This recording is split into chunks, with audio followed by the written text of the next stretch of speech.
আসসালামু আলাইকুম গাইস, সবাই কেমন আছেন? আশা করি ভালো আছেন।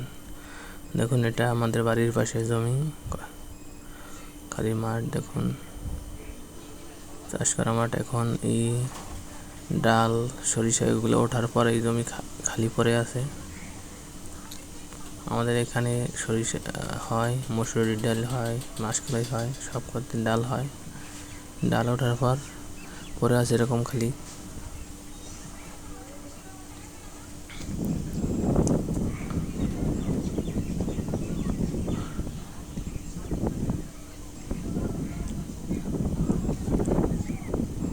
দেখুন, এখন গরু ছাগল সব মাঠে বান্ধা, সবাই ঘাস খাওয়াচ্ছে। কিছু জমি চাষ করা আছে, কিছু চাষ করা নেই।